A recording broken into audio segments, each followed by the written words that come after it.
গরমে হাঁপিয়ে উঠলে রাস্তার ধারের চটপটি, ফুচকা বা শরবত অনেকেরই প্রিয় ভরসা।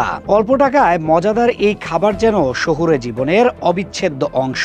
কিন্তু সাম্প্রতিক এক গবেষণায় উঠে এসেছে উদ্বেগজনক একটি চিত্র। মাত্র এক প্লেট চটপটিতেই থাকতে পারে প্রায় 7 কোটিরও বেশি মলমূত্রজাত জীবাণু। এই জীবাণুগুলো মানবদেহে প্রবেশ করলে ডায়রিয়া, ফুড পয়জনিং, আমাশয় সহ নানা পেটের জটিল রোগের কারণ হতে পারে বলে সতর্ক করেছেন বিশেষজ্ঞরা।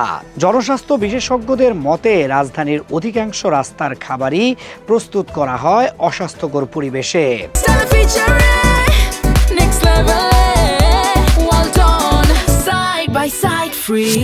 ফুটপাতের দোকানগুলোতে নেই পর্যাপ্ত পরিষ্কার পরিচ্ছন্নতা। খোলা অবস্থায় রাখা খাবারে সহজেই ধুলা, ধোঁয়া ও ময়লা জমে, যা খাবারকে জীবাণুর ঝুঁকিতে ফেলে। বেশিরভাগ বিক্রেতা প্লেট ও বাটি ধোয়ার জন্য ব্যবহার করেন অপরিষ্কার বা দূষিত পানি। অনেক ক্ষেত্রে একই পানিতে বারবার বাসন ধোয়া হয়, যা জীবাণু ছড়িয়ে পড়ার অন্যতম প্রধান কারণ। এই পানি দিয়েই আবার খাবার তৈরি বা পরিবেশন করা হয়। বিশেষজ্ঞরা আরও জানান, অনেক দোকানে একই তেল বারবার ব্যবহার করা হয়।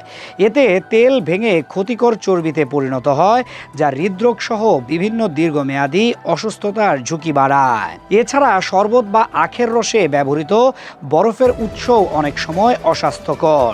নিরাপদ খাদ্য কর্তৃপক্ষ রাজধানীর বিভিন্ন এলাকা থেকে রাস্তার খাবার সংগ্রহ করে পরীক্ষায় দেখতে পেয়েছে এসব খাবারে মলমূত্রজাত জীবাণু সহ বিভিন্ন ক্ষতিকর ব্যাকটেরিয়ার উপস্থিতি রয়েছে।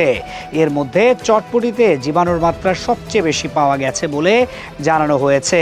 গবেষকরা উল্লেখ করেছেন, শহরের অনেক জায়গায় পানির লাইনের সঙ্গে পয় নিষ্কাশন লাইনের সংযোগ হয়ে যাওয়ায় পানি পুরোপুরি নিরাপদ থাকে না। সেই দূষিত পানি দিয়েই খাবার তৈরি ও বাসন ধোয়ার কাজ করা হচ্ছে, যা ঝুঁকিকে বহুগুণ বাড়িয়ে দিচ্ছে। এ অবস্থায় ভোক্তাদেরও সচেতন হওয়ার আহ্বান জানানো হয়েছে। খোলা ও অস্বাস্থ্যকর পরিবেশে তৈরি খাবার এড়িয়ে চলা, পরিষ্কার দোকান বেছে নেওয়া এবং নিরাপদ পানি ব্যবহারের বিষয়টি নিশ্চিত করা জরুরি।